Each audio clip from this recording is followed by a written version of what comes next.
También nos acompaña dentro de este jurado calificador el doctor Antonio Mesa Estrada.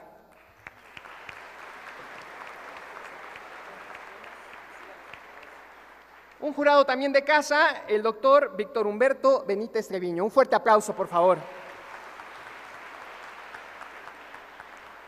Experto en la materia de oratoria, pero también de liderazgo, el doctor Alfonso Quesada y Alvarado.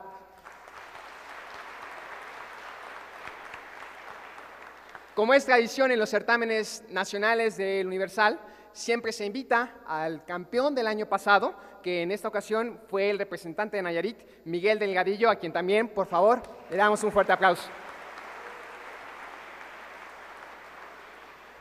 Como secretario, una personalidad a quien admiramos mucho en el ámbito de la oratoria, les pido también que le demos un aplauso al profesor Waldo. Y presidiendo nuestro jurado, quien pasará a darnos los nombres de los 16 finalistas. Él es una figura que en el mundo de la oratoria ha generado escuela. Tenemos como presidente del jurado al licenciado Carlos Francisco Aquino López, a quien por favor le cedo el micrófono.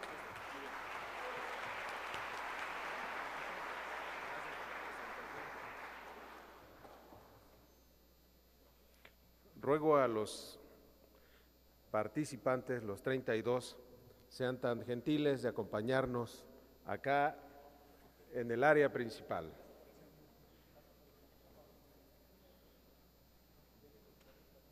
Amigas y amigos, los jóvenes que ustedes tienen ante sí son en materia del arte de hablar en público lo más representativo.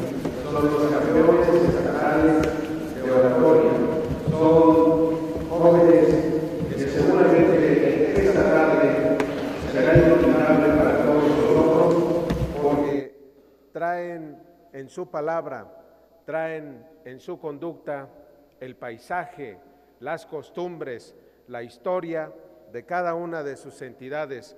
Ya los hemos escuchado y ruego pues, vamos a brindarles a todos porque son campeones, porque son hombres ejemplo en la vida y porque seguramente ellos harán historia, la historia que está esperando junto con ustedes a nuestros campeones estatales de oratoria. Un aplauso, por favor.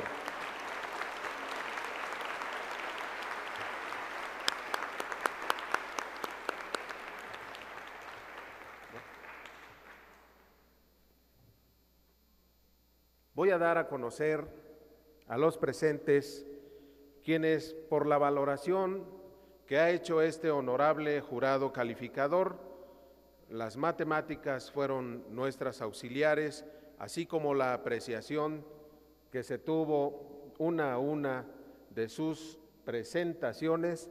Daré a conocer quienes pasan a la fase 3 de improvisación inmediata, que así se denomina de acuerdo a la convocatoria publicada y que todos conocen.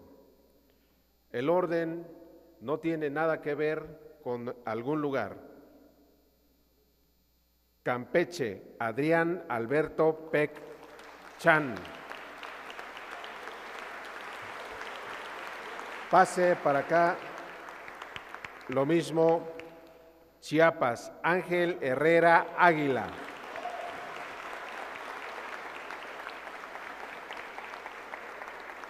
La Nueva Ciudad de México, Graciela Esperanza Corona Islas.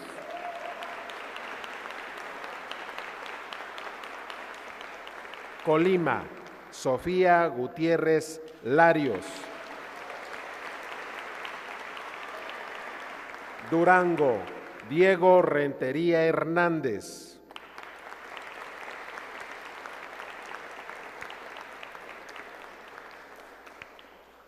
Estado de México, Christopher Woodhauser Martínez.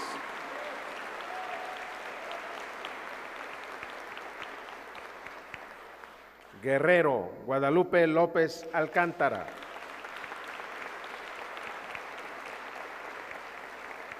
Jalisco, Julio César Aguilar Valderas. Michoacán, Francisco Javier Correa López.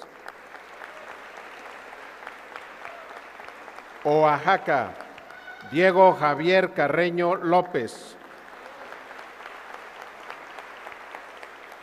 Puebla, David Peral Rodríguez. Querétaro, Víctor Alfonso Martínez.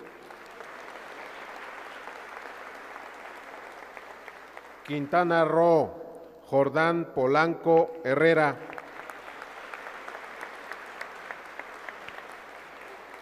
Sonora, Angélica Fernández Calles.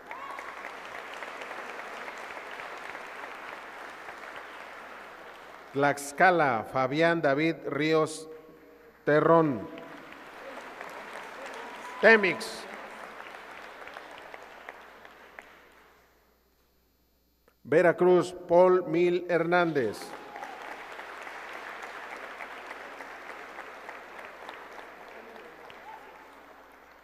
Yucatán, Ángel Daniel Torruco González.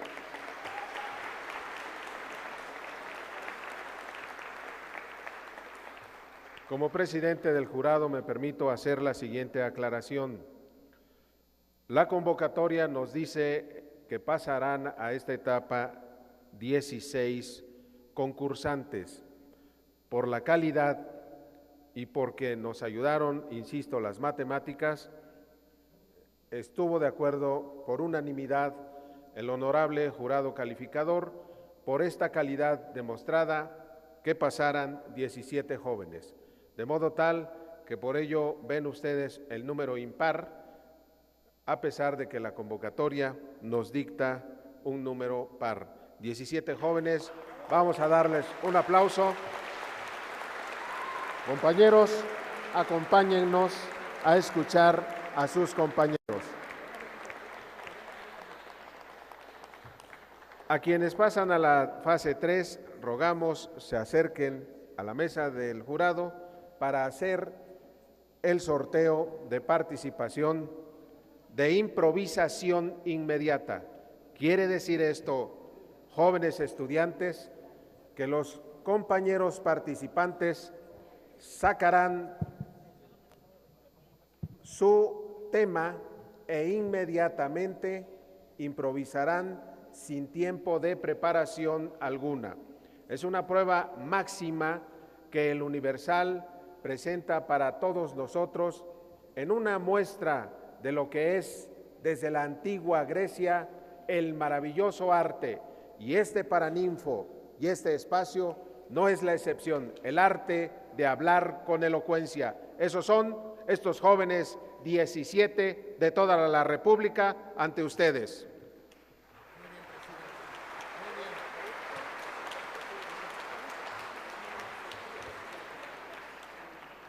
A continuación, nombraremos a cada estado para que pase al frente por orden alfabético a escoger su orden de participación.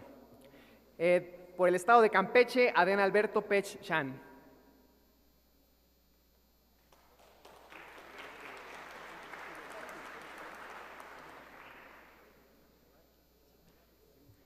Del estado de Chiapas,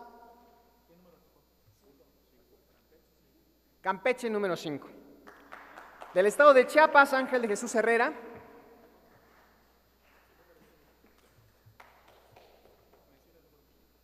Número 13, Chiapas. Del estado de Colima, Sofía Gutiérrez Larios.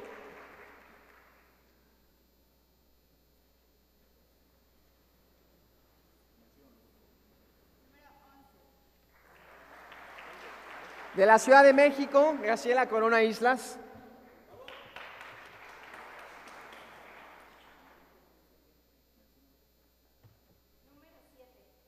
Número 7, Graciela Corona Islas. Del estado de Durango, Diego Rentería Hernández.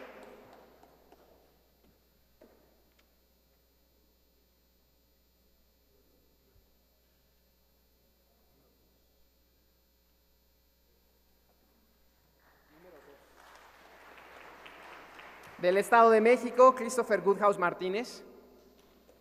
Fuerte el aplauso para el estado anfitrión.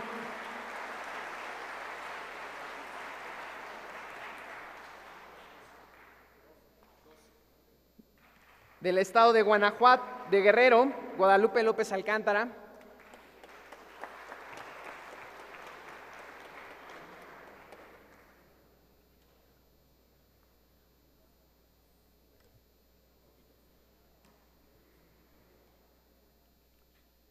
¿Nos comenta su número?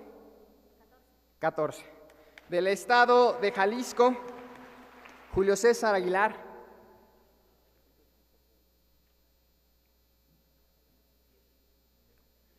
Número 10, Jalisco. Del estado de Michoacán, Francisco Javier Correa.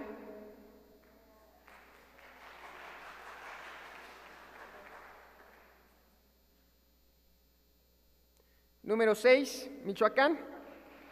Del estado de Oaxaca, Diego Javier Carreño.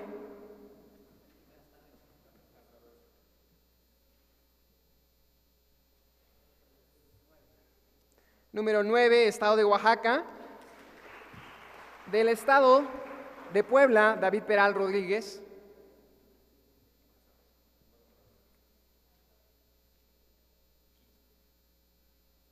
Número 15, estado de Puebla. Del estado de Querétaro, Víctor Alfonso Cuevas.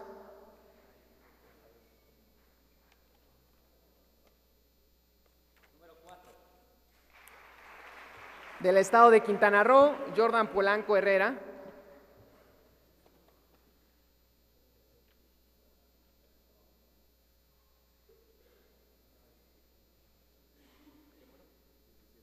Número 17, estado de Quintana Roo. Del estado de Sonora, Angélica Fernández Calles.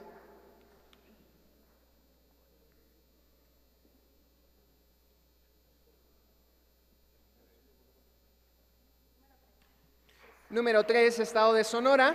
De Tlaxcala, Fabián David Ríos Temix.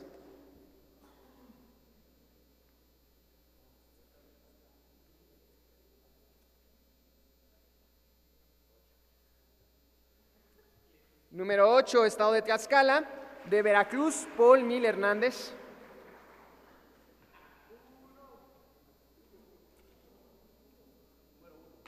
Número 1, Veracruz.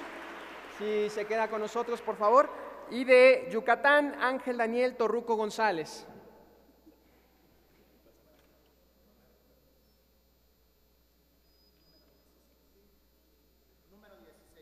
Número 16, Yucatán.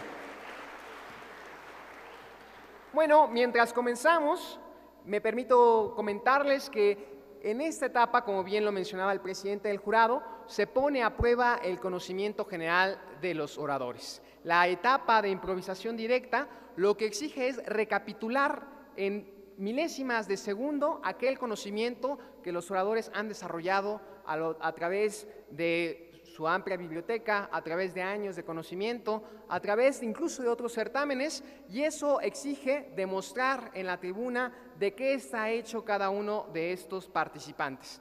Como bien también mencionaba nuestro presidente del jurado, la oratoria se trata de ello, de demostrar conocimiento y también una gran elocuencia a través del lenguaje y de las metáforas. Por eso tenemos a nuestro participante de Veracruz, Paul Mil Hernández, quien a continuación pasará a tomar su tema a disertar, y le damos la palabra al jurado calificador que nos hará algunas anotaciones.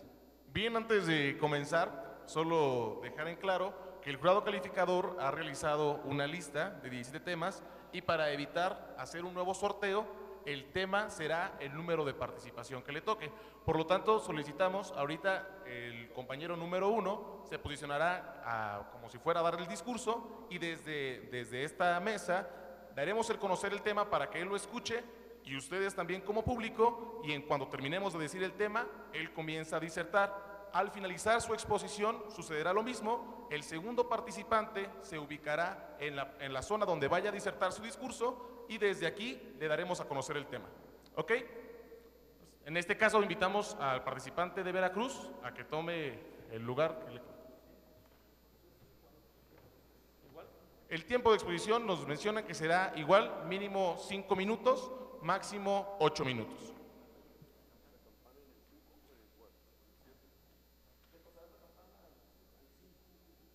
Se le tocará la campana al número 5 para que sepa que ha cumplido con el tiempo mínimo. al 5 y al 8. Se toca la campana.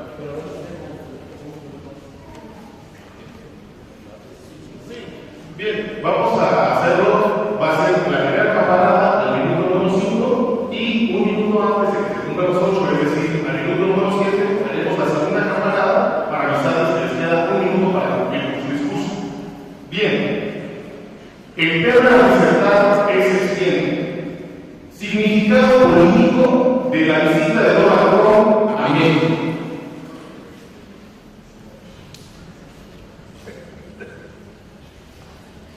Con su permiso, distinguidos integrantes de la mesa del jurado,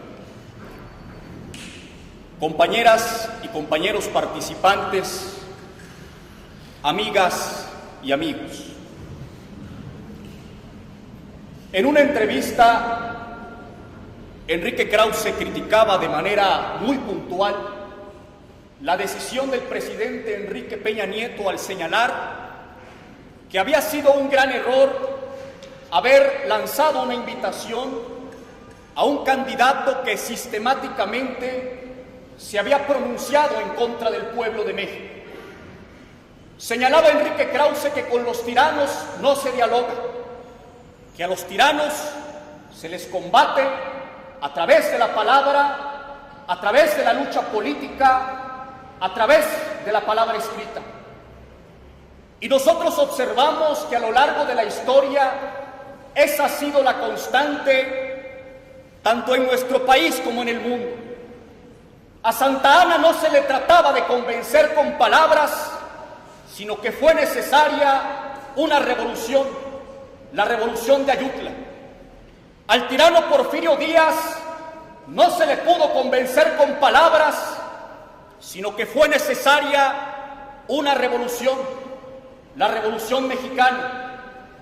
A Adolfo Hitler no se le pudo disuadir de su idea completamente racista de exterminar a los judíos porque los alemanes eran la raza aria, sino que fue necesaria una alianza entre los países para poder acabar con su tiranía a costa de mucha sangre.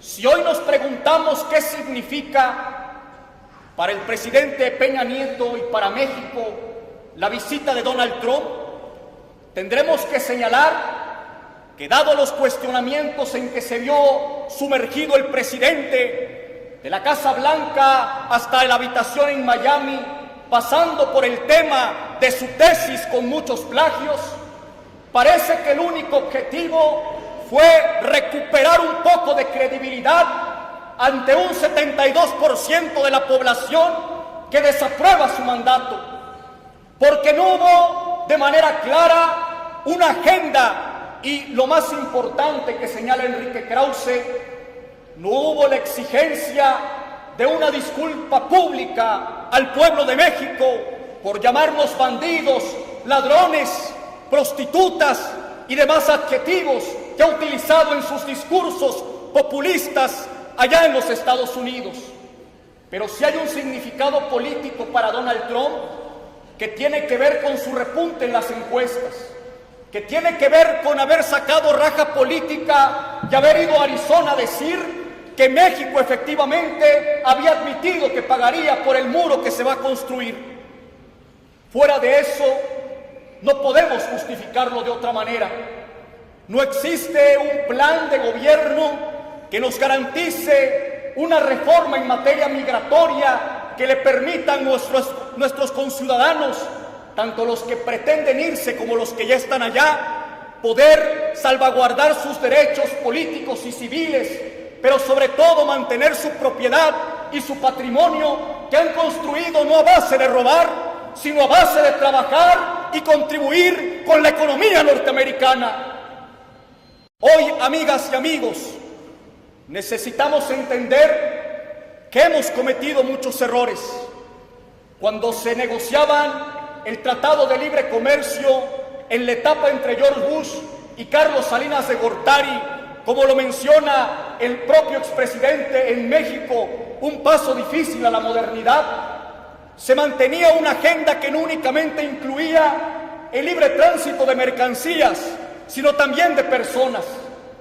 En ese momento la condición era que México se abriera también a la participación de privados en el sector petrolero, cosa que no se admitió, porque Carlos Salinas planteaba que el pueblo de México no iba a admitir una reforma energética.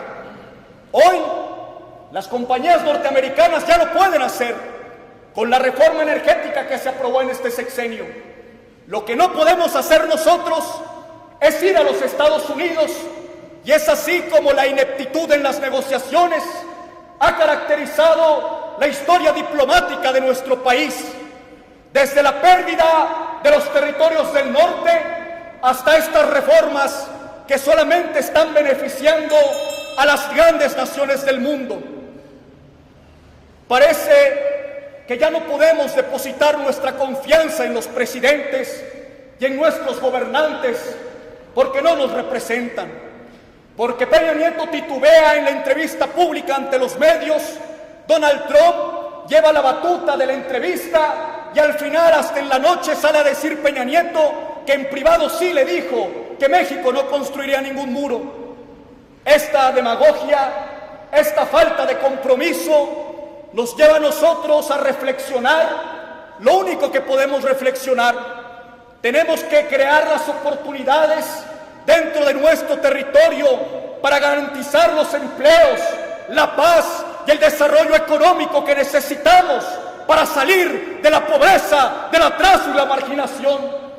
Tenemos que crear condiciones de productividad y de trabajo para enfrentar lo que probablemente sea el apocalipsis de nuestro tiempo, que es el populismo de derecha, llegando a la nación que fue la cuna de la democracia. Hoy, amigas y amigos, debemos razonar mejor nuestro voto, debemos poner compromiso en las decisiones políticas, y al final del día, si nuestra obra no es suficiente, tampoco merecerá que nadie la censure.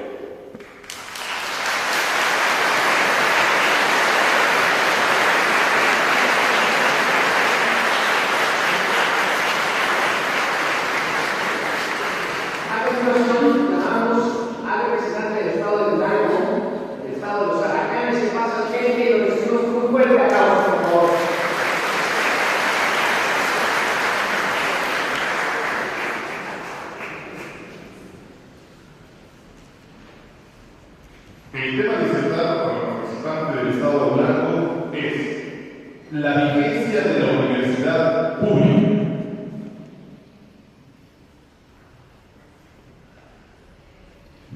Decía José Saramago que somos nuestras memorias y la responsabilidad que asumimos, que sin memoria no existimos, pero también que sin responsabilidad quizá no merecíamos existir. Honorable jurado calificador, compañeros participantes en esta fiesta de la palabra, amigos todos, el poder plantearnos cuál sería la vigencia de la universidad pública en estos tiempos nos obliga a hacer un ejercicio de reflexión en el que habríamos de recordar primeramente cuáles fueron los esfuerzos y los compromisos que se realizaron para llevar a cabo o para consolidar un sistema universitario en nuestro país. Un ilustre estudiante del Instituto Científico y Literario Autónomo del Estado de México, José Vasconcelos, se convertiría en el primer secretario de Educación de este país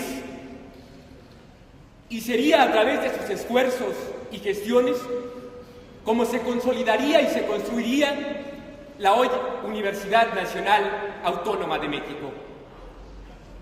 Habría que recordar también la historia de esta sagrada institución de la educación en la que nos encontramos, que en 1828 fuera fundada como el Instituto Científico y Literario del Estado de México y que en 1956 adquiriría el grado de universidad bajo la necesidad que encontraban las y los mexiquenses de tener una mayor oferta educativa en su estado, pero sobre todo que les permitiera tener aquí, en la capital del Estado de México, las carreras de ciencias sociales y de las ciencias exactas que nos permitieran, como Estado y como nación, poder formar a los grandes profesionistas que a la postre se convertirían en los artífices no solamente de los proyectos de nación, sino también se convertirían en los artífices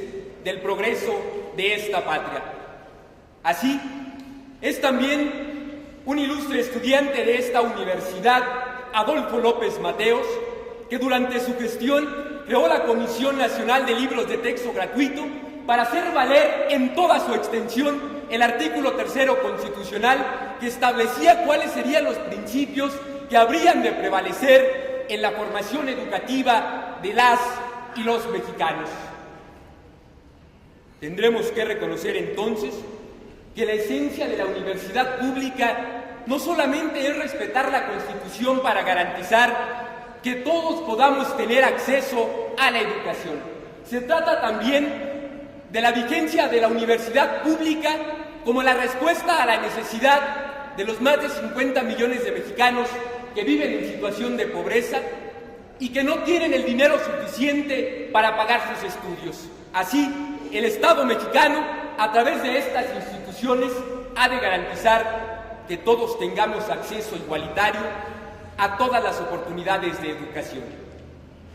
La vigencia de la universidad pública es importante, pues es necesaria para seguir formando profesionistas que sigan diseñando, modelando, pero sobre todo que sigan construyendo a esta nación. La vigencia de la universidad pública es necesaria para seguir contando con profesionistas que puedan educarse en las ciencias sociales, para seguir contando con profesionistas que puedan guiar los destinos de toda nuestra patria, para tener nuevos gobernantes, para que así se pueda difundir a través de la sociedad cuál es el papel de los gobernantes y que podamos como sociedad exigir.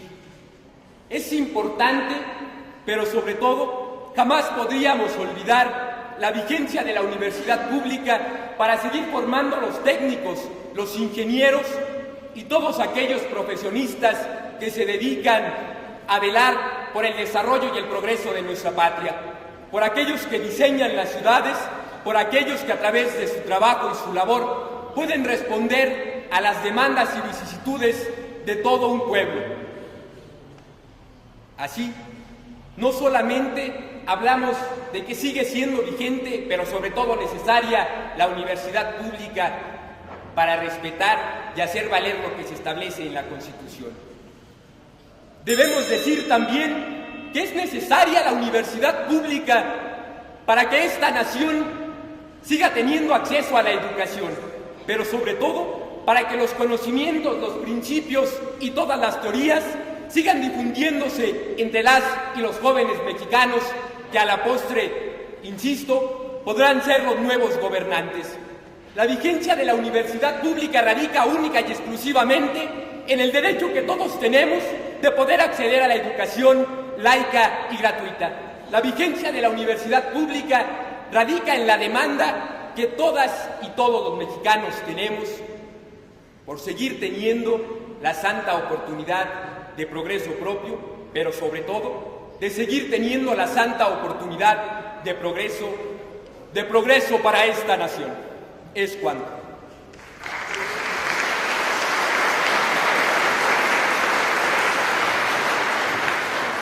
Como tercer participante de esta fase de discurso improvisado, llamamos a su honor a Angélica Fernández Calles.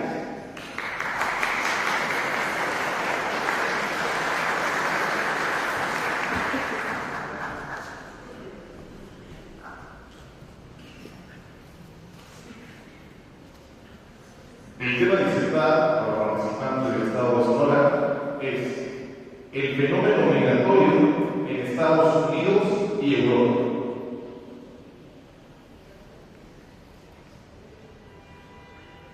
Desde esta sucia acequia, la mayor corriente de industria humana saldría para fertilizar al mundo entero. Desde esta charca corrompida brotaría oro puro. Aquí la humanidad alcanza su más completo desarrollo.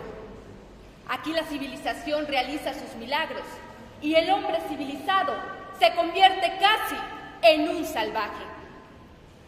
Con la venia del honorable jurado calificador, este día he de hablar en nombre de todos los mexicanos que en su mayoría ven restringidas las oportunidades en nuestro propio país y emprenden un camino para viajar hacia otro país en busca de oportunidades que, si bien deberían de tener en su propia tierra, en su propio lugar,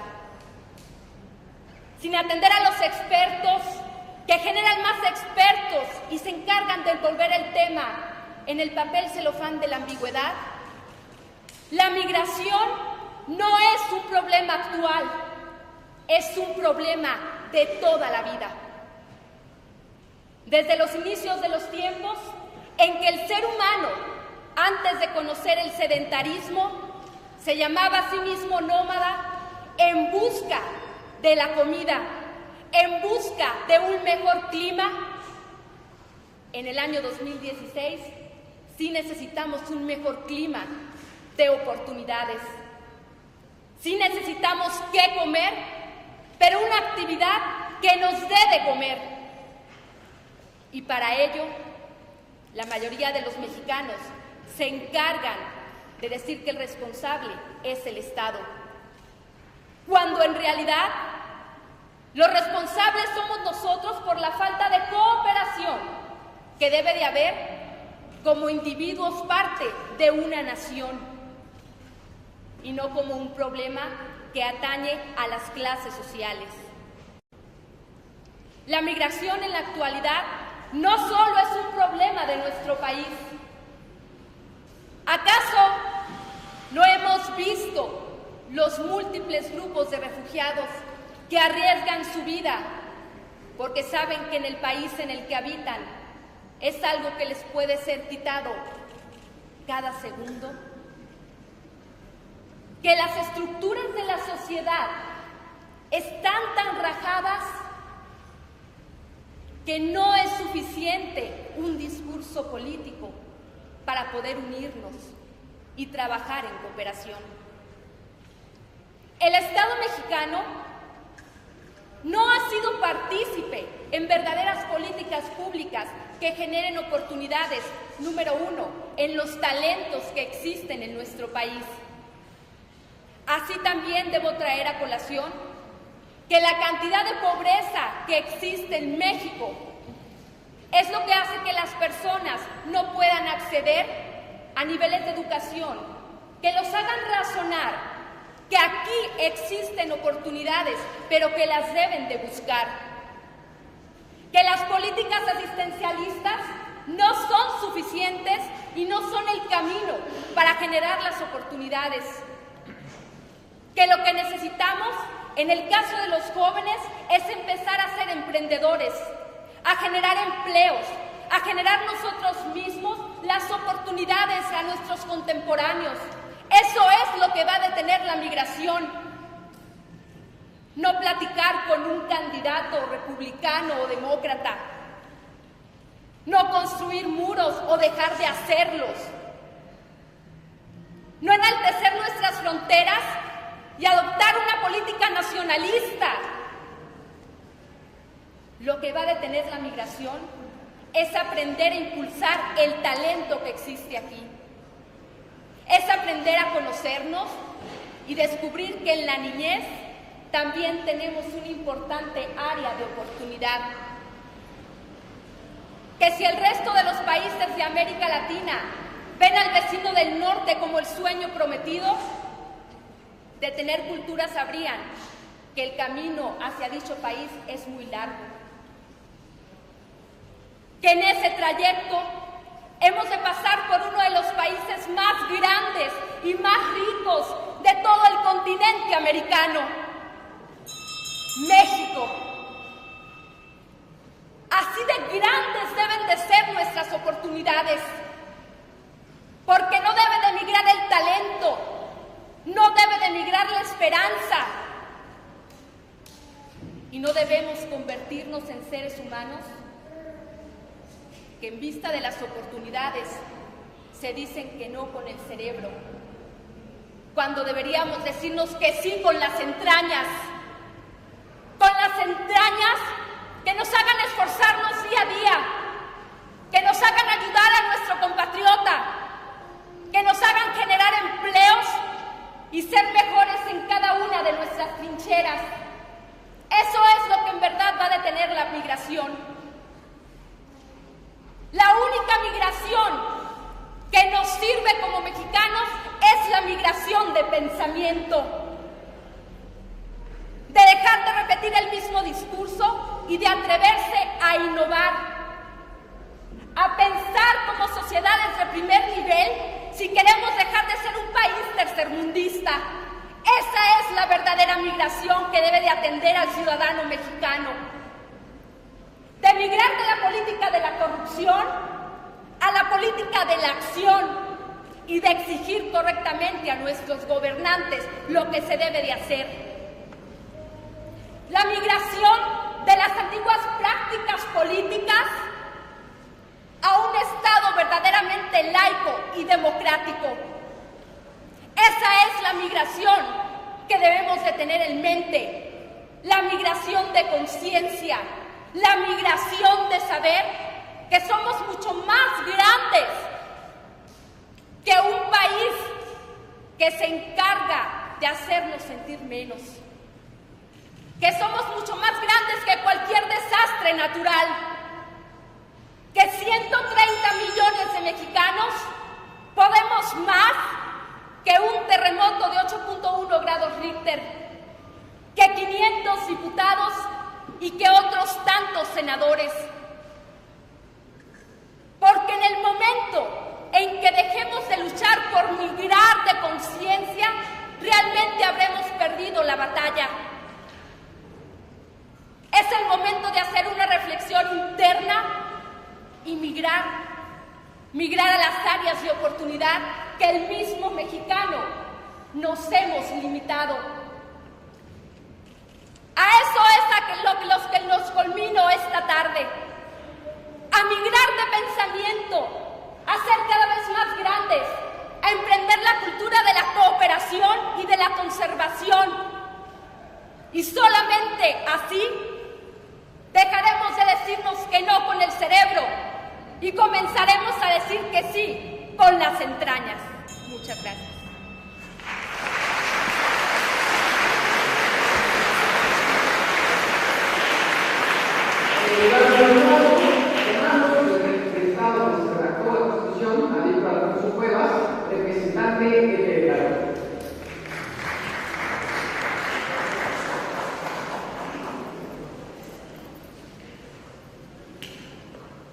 El tema para improvisar el participante de Querétaro es: ¿podrá desplazar la tecnología al ser humano?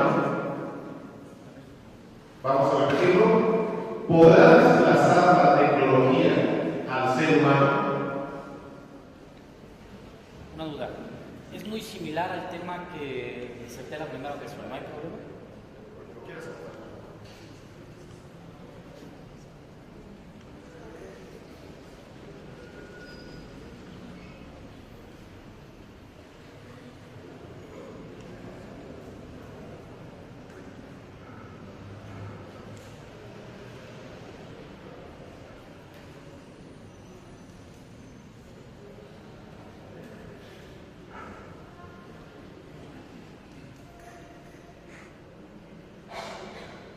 Yo vengo de un mundo que tiene prisa, porque el hambre tiene prisa.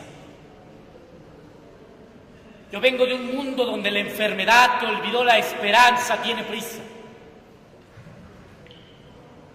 Vengo de un mundo donde las personas tienen prisa por comunicarse los unos con los otros. Vengo de un mundo donde mis hermanos tienen prisa porque termine la jornada laboral y puedan disfrutar de la mano con sus hijos, sus familias, sus padres. Yo vengo de un mundo que tiene prisa por crecer, que tiene prisa por ir hacia adelante, que tiene prisa por no perpetuar el pasado, sino escribir un nuevo futuro, un futuro prometedor para todas las generaciones. Y es en ese mundo del que yo vengo, donde el gran reto de los hombres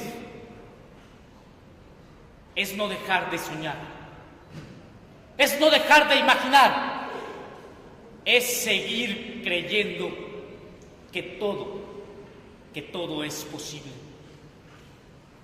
Porque el ser humano, habitante de esta tierra con una capacidad de razón y de lenguaje que lo logra diferenciar de los demás seres que pisamos este espacio, es capaz, con el poder de su mente, de crear las máquinas más sorprendentes que lo puedan llevar incluso a pensar en alcanzar otros mundos, que lo puedan llevar incluso a creer que no hay fronteras, que no hay barreras, que no hay distancias que no se puedan acortar.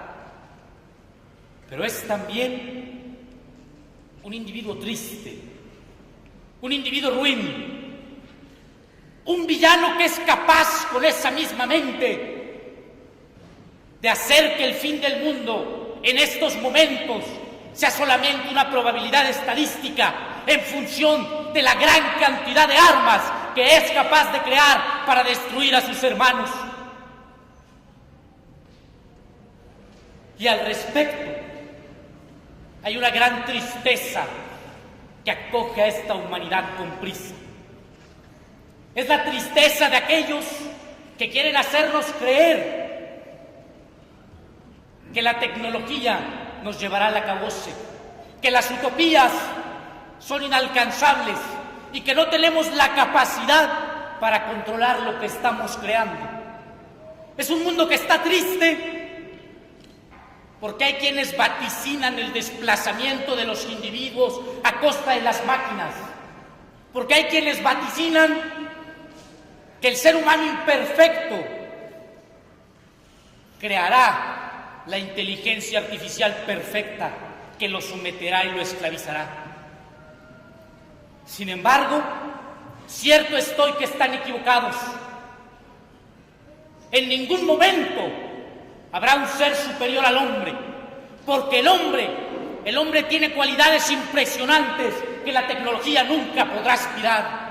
El hombre es capaz de crear versos bellos, es capaz de admirar la estética, es capaz de soñar en un futuro mejor, es capaz de sentir compasión y piedad por aquel que es oprimido, por aquel que es vulnerable, por aquel que necesita una mano de ayuda.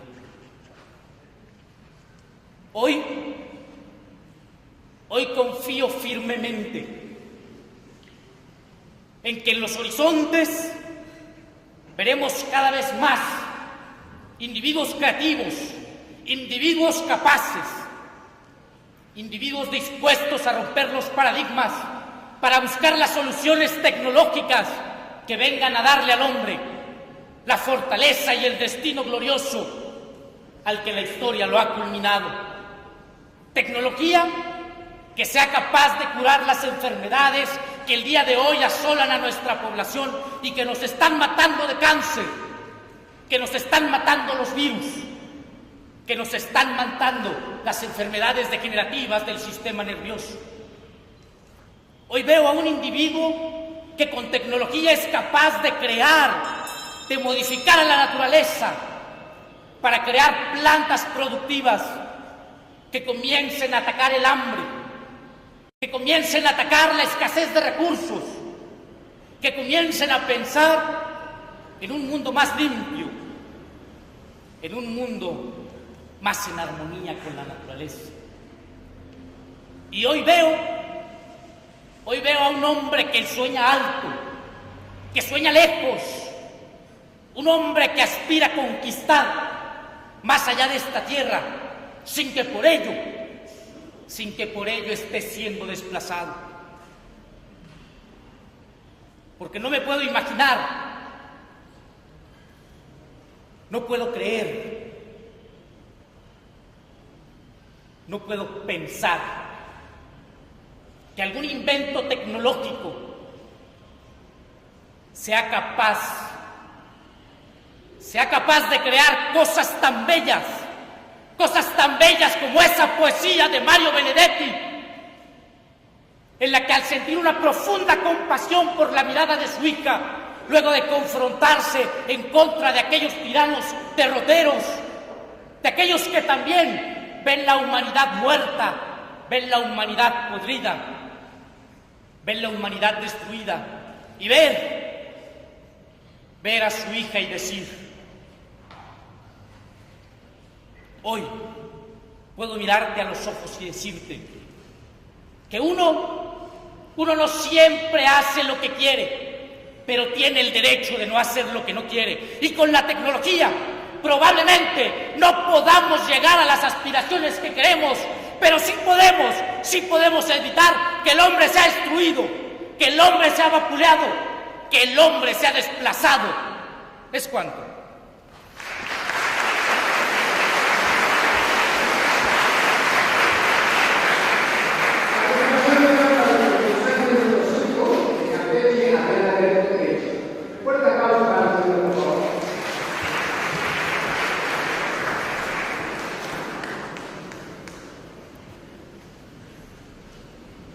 El tema presentado por el compañero de Campeche es el siguiente: repercusiones del conflicto magisterial en México. Repito, repercusiones del conflicto magisterial en México.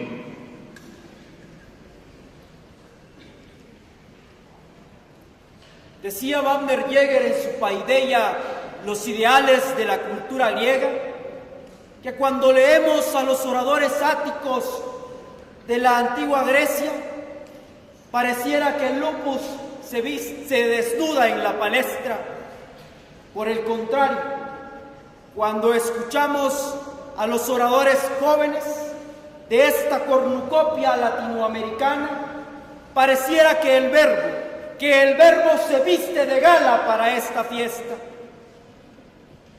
Con la venia del jurado calificador, compañeros oradores, público en general, es un gusto poder compartir con ustedes este tema que precisamente conlleva la gran responsabilidad de hablar de las repercusiones del conflicto magisterial. Y entonces tendríamos que poner sobre la mesa la principal problemática que ha tenido en nuestro país. Y esta, sin duda, es la educación. Los conflictos de intereses que han marcado entre el gobierno y el magisterio han desvirtuado el sentido que verdaderamente ha llevado a nuestro país hacia la grandeza y que es la educación. Los conflictos magisteriales no solo han llevado a nuestro país a tener niños sin clases, hemos llegado a tener las aulas completamente vacías, las esperanzas de un México que, como bien decía Colosio, pide y tiene hambre y sed de justicia. Pero no lo es así, porque simplemente tenemos más delincuencia y tenemos más niños intentando ser sicarios y narcotraficantes que en los salones de clases. Y no lo es por los conflictos de interés, sino porque en lugar de que se encuentren en un aula tomando clases, los maestros se encuentran peleando por sus intereses, los maestros se encuentran peleando por sus salarios, los maestros se encuentran peleando por cuestiones más personales, porque les importa más un sueldo que los intereses que verdaderamente hacen grande a nuestra nación, y es la educación. ¿Qué pensaría entonces el maestro José Vasconcelos si después de presidir la Secretaría de Educación, hoy los sindicatos se han encargado más de desvirtuarla? Hoy los sindicatos se han encargado más de tener conflictos de intereses en lugar de tener intereses que conlleven a la resolución de los conflictos. Y no podemos hacer como que la Virgen nos habla cuando ni siquiera nos parpadea. Lo cierto es que un México educado, que un México bien, con una educación cimentada, es precisamente lo que llevará a que nuestro país sea grande. Solo la educación podrá llevarnos a edificar los cambios que la sociedad necesita. Solo la educación podrá llevarnos a realizar nuestras acciones individuales y colectivas. Pero entonces tendríamos que ver si verdaderamente los conflictos y las repercusiones que el magisterio ha tenido en nuestro país es porque quieren un mejor México, lleno de una educación cimentada, o es simplemente porque el gobierno no les está dando lo que quiere, o es simplemente porque se están encargando más por luchas de poderes, por la destrucción de un poder fáctico que se había desatado tras la encarcelación de su líder, el Bester Gordillo, o simplemente porque en México nos importa más ser verduleros de mercado que tener una mejor educación. Y es así como cimentamos entonces las bases para que nuestro país pueda ser grande. Solo la educación, como bien mencionaba, nos llevará entonces a que seamos una nación no solo grande, sino también poderosa, que lo tenemos, que lo somos, pero que no estamos explotando lo que verdaderamente tenemos, que no estamos metiéndonos hacia donde nuestros héroes, hacia donde los liberales y heroicos patriotas que habían cimentado las bases de esta nación habían dirigido a un México de esperanza, a un México que precisamente pueda ser una potencia en el mundo. Ya no queremos más un México con hambre y sed de justicia, sino un México con esperanza, con liderazgo y con oportunidades para todos. Pero para eso necesitamos educación, necesitamos a los niños en las escuelas, necesitamos a los maestros prepararse, necesitamos que sean verdaderamente para lo que fueron llamados. Y ya para concluir, podría cerrar con aquella frase que el ensayista y escritor mexicano Octavio Paz utilizara al recibir el Premio Nobel de la Paz. Y que era precisamente que el Premio Nobel, que al recibir el Premio Nobel no le daba inmortalidad a sus obras. La mortalidad alternativa se la daba la calidad. Y es precisamente ahí donde nosotros debemos enfocarnos, en ser oradores de calidad, en ser personas de calidad que llevemos a la grandeza a nuestro país. Horacio Zúñiga lo decía: saber sí, pero saber y compartir, pero saber y enseñar, eso es a lo que estamos llamados, a ser oradores no solo de tribuna, oradores que nos bajemos de ella a cumplir el deber, porque precisamente José Muñoz Cota estaba luchando, y es a lo que estamos llamados, a enseñar. Y si los maestros no quieren, hagámoslo nosotros, porque nosotros sí queremos un México grande.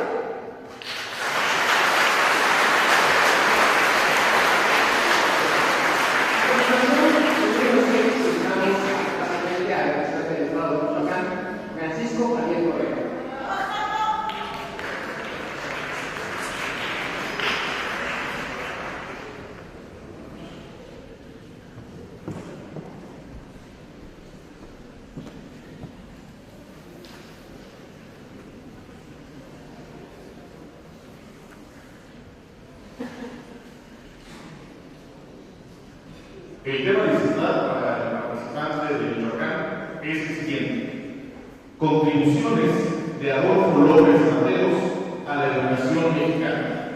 Repito, contribuciones de Adolfo López Mateos a la educación mexicana.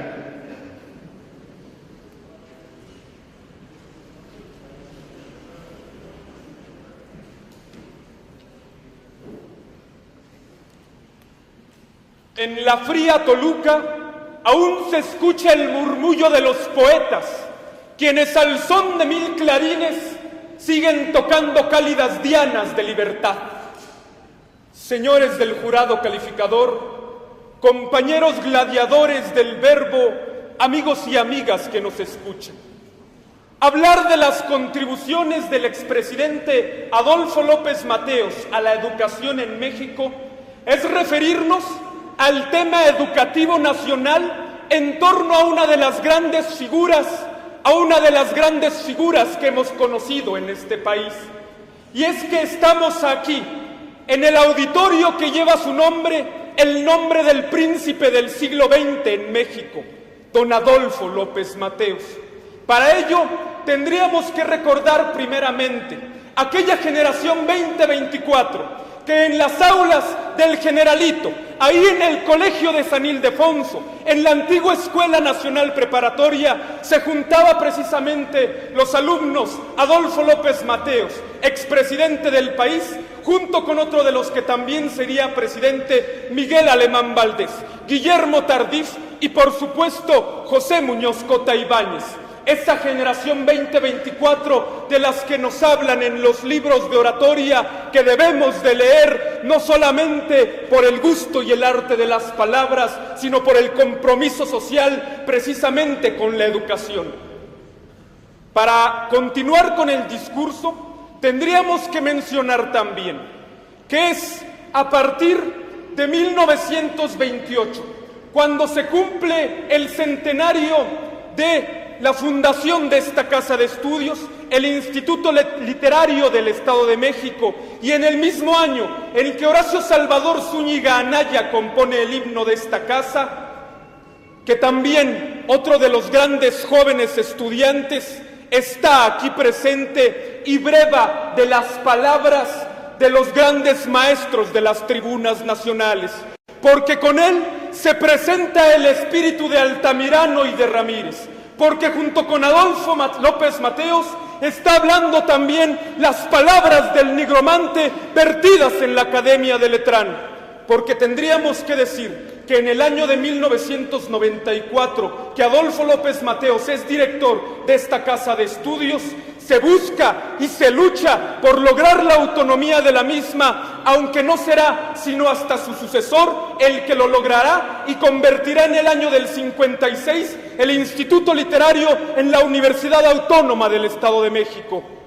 Es entonces que debemos decir que la educación en la cual es formado López Mateos y la generación de estudiantes con la que él vivió ya no es aquella del positivismo que hablaba Gavino Barreda y que hablaba Justo Sierra. Ya también habían evolucionado del debate en torno a la educación socialista que en la década de los 30 tendrían los maestros Antonio Caso y Vicente Lombardo Toledano. Ellos sufrirían la transformación en la educación de estas distintas corrientes, y es a partir de aquí que veríamos que en las contribuciones posteriores de esta generación y esta pléyade de jóvenes y de hombres tendría que lucir hacia la juventud mexicana de las generaciones actuales.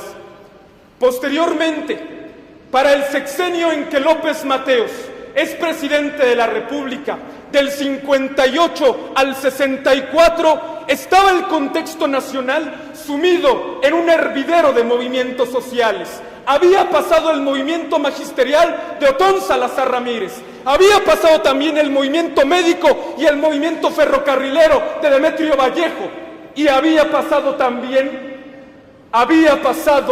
el asesinato de un líder campesino, el seguidor del verdadero zapatismo, Rubén Jaramillo. Es en ese contexto en el que López Mateos se instaura en torno del gobierno del país para promover una dinámica económica que a partir de Antonio Mesa seguiría entonces una política más allá del asistencialismo a favor de crear políticas educativas que ayuden a la construcción de una nueva nación. Porque ahora el rumbo del barco educativo que tomará nuestro país en la década y en el sexenio de López Mateos se habrá de construir como aquel barco que llevara en busca del vellocino de oro a Teseo y a los argonautas. Buscar y encontrar esa vasija de oro que es la juventud mexicana, esta juventud que asoma el día de hoy y que hará encontrar en torno a la creación a la creación de la Secretaría de Educación Pública en 1921 con José Vasconcelos, pero también a partir de la distribución de los libros de texto gratuito en el sexenio de López Mateos, encontrar que las palabras del maestro de las juventudes se convierten ahora más que nunca en verdad. Jamás lograremos sacar de la barbarie a este país más que con los libros. Lo entendió muy bien la generación anterior de la 2024, lo entendió muy bien en el sexenio López Mateos, el Príncipe de México, y lo entendemos muy bien nosotros. Porque la historia de la educación, a partir de una figura como ella, es también nosotros como herederos que somos de la misma.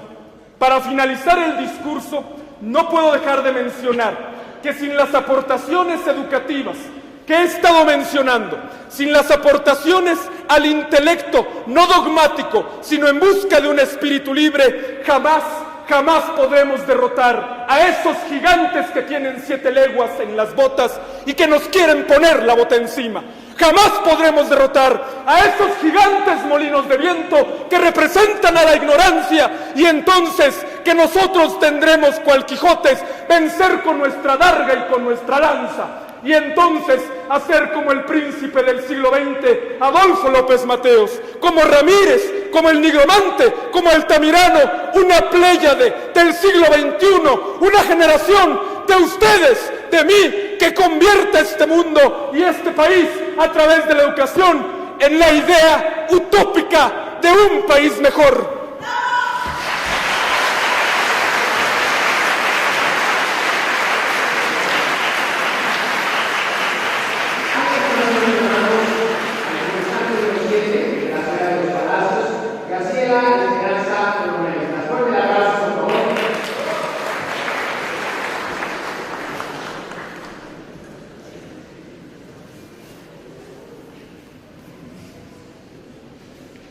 El tema a presentar la participante de la Ciudad de México es el siguiente: liderazgos religiosos en el mundo.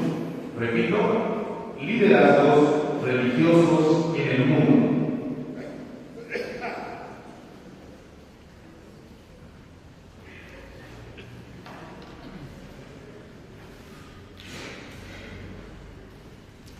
Al César lo que es del César, y a Dios lo que es de Dios.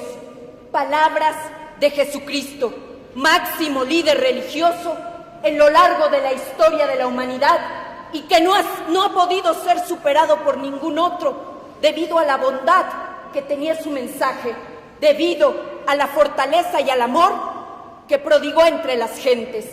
Honorables miembros del jurado, amigas y amigos oradores, público que hoy me da la oportunidad de seguir siendo escuchada en una de las tribunas más importantes de este país y que hace honor a los oradores más grandes del Estado de México. Hablar de los liderazgos religiosos a lo largo del mundo es hablar de un sinfín de religiones, pero que se caracterizan por tener líderes grandes, líderes que difundieron el mensaje de amor y de paz a lo largo del mundo. Tenemos en primer lugar la palabra de Cristo, aquel hombre nacido en Nazaret que se encargó de difundir la palabra de Dios a través de la oralidad. Un mensaje de amor que después sería malentendido y que lo llevaría a morir en la cruz, sacrificándose por la humanidad. Hablar de los liderazgos religiosos a lo largo del mundo es también hablar de la tradición budista, cuyo mensaje también es el de paz y el de armonía entre las personas y el medio ambiente. Para hablar también del budismo es menester hablar de cómo se eligen a los Dalai Lamas a lo largo de la historia. Cuando nace un nuevo bebé, porque acaba de morir un Dalai Lama o el Dalai Lama anterior, se lleva a la criatura a reconocer figuras y objetos pertenecientes al Dalai Lama que murió. El objeto que el bebé agarre será la señal de la reencarnación del nuevo dirigente de esta religión. Así también, hablar de las religiones y del liderazgo es hablar del Papa Francisco, el primer papa latinoamericano en la historia del Vaticano que se ha atrevido a tocar los tópicos más importantes y los problemas coyunturales que ningún otro papa había hecho. El Papa Francisco se ha acercado a otras religiones, ha tenido diálogos con los judíos, ha tenido diálogo con los pueblos del Medio Oriente y ha tenido diálogo también con los budistas de Asia. El Papa Francisco es una muestra clara de que la religión no está peleada con la racionalidad y de que también él ha sido capaz de hablar con aquellos que no creen, con aquellas personas que dicen ser agnósticas y carentes de fe. El Papa Francisco no se ha negado a prestar sus oídos a ellos, al contrario, ha querido entenderlos y ha querido establecer relaciones que permitan una mejor convivencia social. En el ámbito de los derechos sexuales y reproductivos, también ha sido el Papa Francisco una figura clave. No ha condenado a las mujeres que abortan y tampoco ha menospreciado a la comunidad homosexual a lo largo del mundo. Ha dicho que la fe católica no tiene por qué discriminar a nadie. La importancia de los liderazgos religiosos es tal, pues la fe mueve a la humanidad. A través de diferentes religiones, vemos que los feligreses siguen la palabra de sus distintos dioses. Vemos que la gente es capaz de salir a matar cuando se radicalizan o es capaz de salir a compartir el pan cuando se difunden los mensajes de amor y de justicia. Los liderazgos religiosos también han sido pieza clave en países como en México.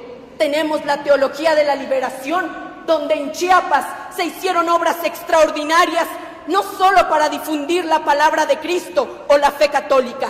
La teología de la liberación sirvió también para que el pueblo chiapaneco tuviera personas preocupadas por sus intereses, sobre todo el de los pueblos indígenas. Ha sido la teología de la liberación una pieza clave no solo para la fe católica, sino para todas las demás, pues ha sido esta un ejemplo de que lo social también está impregnado de lo religioso y no por eso se tiene que estigmatizar.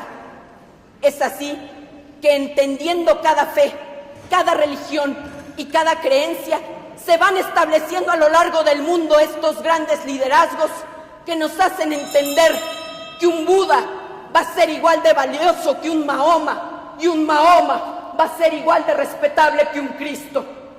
No podemos dejar los liderazgos religiosos en manos únicamente de aquellos hombres que creen. También las mujeres se han sabido constituir en buenas feligresas desde distintas ópticas. Tenemos a la Madre María Teresa de Calcuta, que difundió el amor al prójimo y la caridad. No se trata de establecer qué liderazgo es mejor que otro. No se trata tampoco de estigmatizar a aquellas culturas que no entendemos como la del Medio Oriente. Diría la filósofa española Amelia Barcárcel, también dentro del Medio Oriente y de las religiones del mundo musulmán se han establecido diálogos de resistencia, diálogos que han ayudado a entender una cultura ajena a Occidente, una cultura a la que solemos juzgar como radical sin detenernos a entender sus principales preceptos. Las malas interpretaciones de los distintos textos bíblicos y de la distinta palabra de los distintos dioses ha llevado a la humanidad a enfrentarse. Bien lo decía Octavio Paz en El laberinto de la soledad. Primero, la humanidad se dejó cegar por la fe religiosa. Segundo lugar, vendrían las ideologías políticas. Actualmente, me atrevería a decir que dichos muros están cayendo. Podemos observarnos como seres humanos y podemos entender la esencia humanitaria sin importar a qué religión pertenece cada liderazgo. Así debemos de entender los liderazgos religiosos, aquella palabra que transmite fe, aquella palabra que transmite esperanza y aquella palabra que transmite amor. Quizás me faltarán muchos nombres por decir, pero también es cierto que no podemos caer en liderazgos unipersonales. Los liderazgos religiosos también han sido colectivos y allá tenemos a los franciscanos y a los jesuitas que siguen difundiendo la palabra de amor, y la palabra de solidaridad. Así pues, acerquémonos a las religiones sin miedo. Es lo que este mundo necesita. Saber que los liderazgos religiosos pueden ser también colectivos y que todos los feligreses podemos unirnos en un diálogo pacífico para tratar de entender la esencia humana. Hagámosle caso a Octavio Paz y derrumbemos las barreras que se establecen entre cada individuo. Porque una mujer o un hombre que nace en Asia, otro que nace en un país católico como en México, o otro que nace en el Medio Oriente, tienen la misma valentía. Que de eso se encarguen los liderazgos religiosos, del amor, de la fe y de la esperanza que tanto necesita el mundo. Muchas gracias.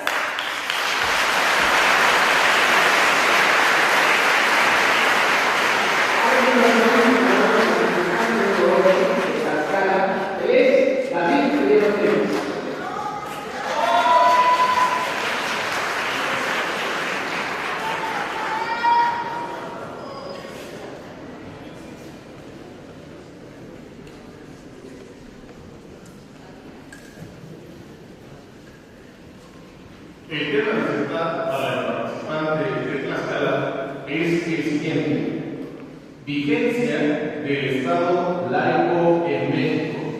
Repito, vigencia del Estado laico en México.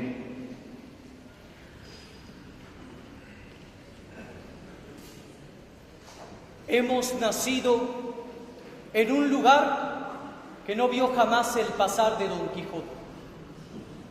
Un sitio donde no hay caballeros andantes, donde no hay guerreros águila.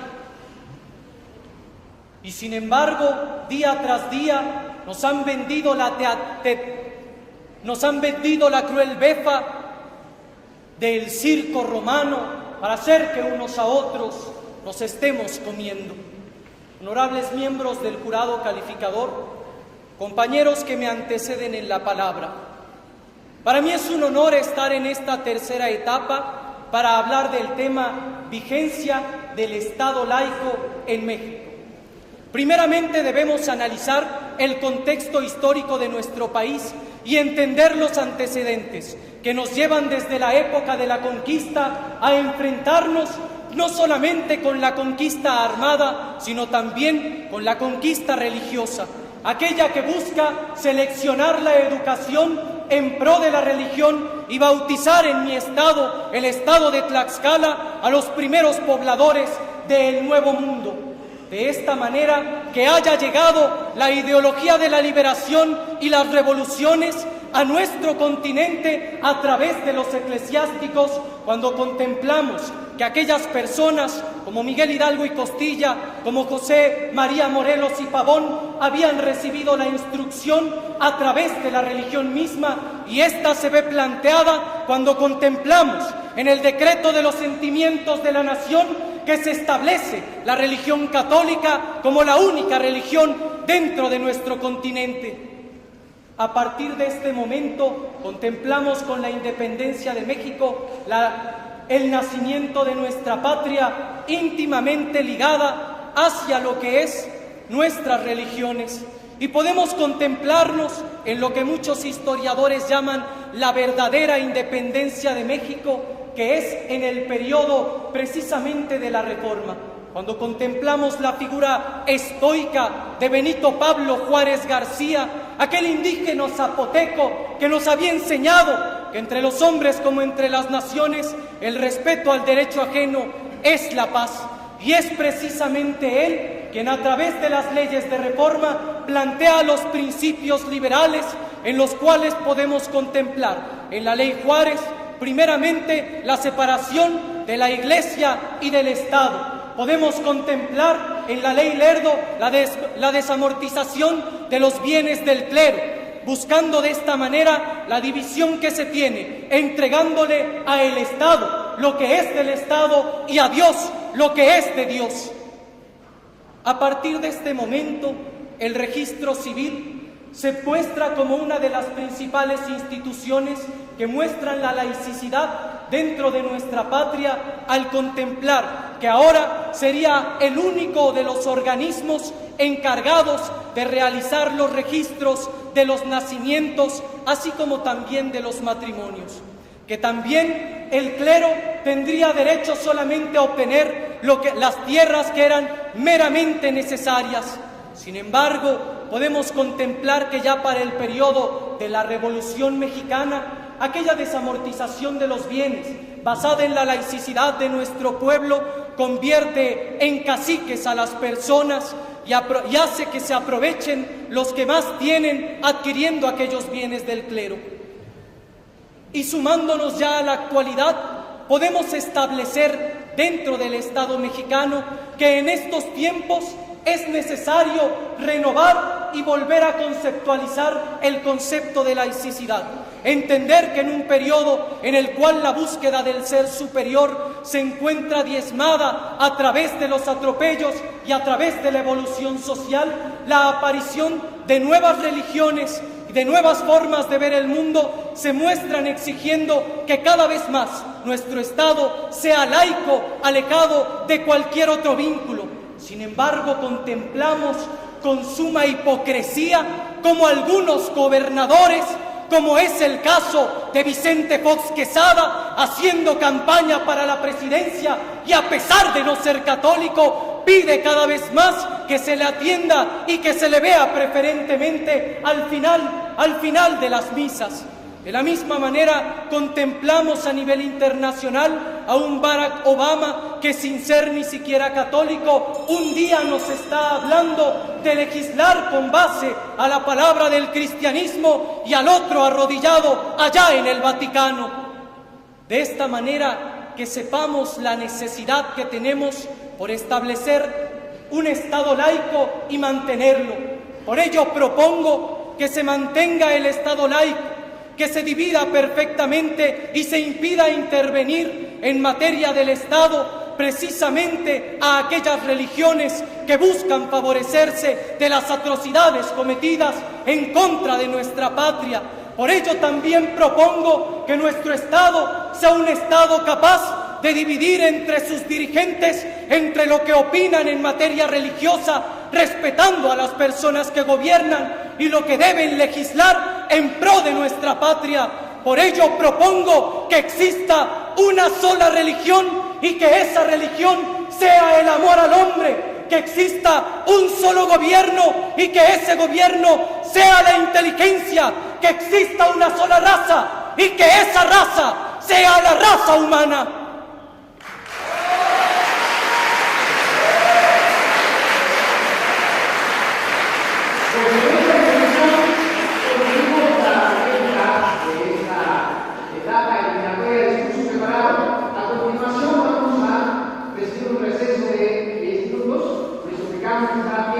Para escuchar a los demás participantes que seguramente también tendrán aula magna a uno de los. Muchísimas gracias. Esta es la primera.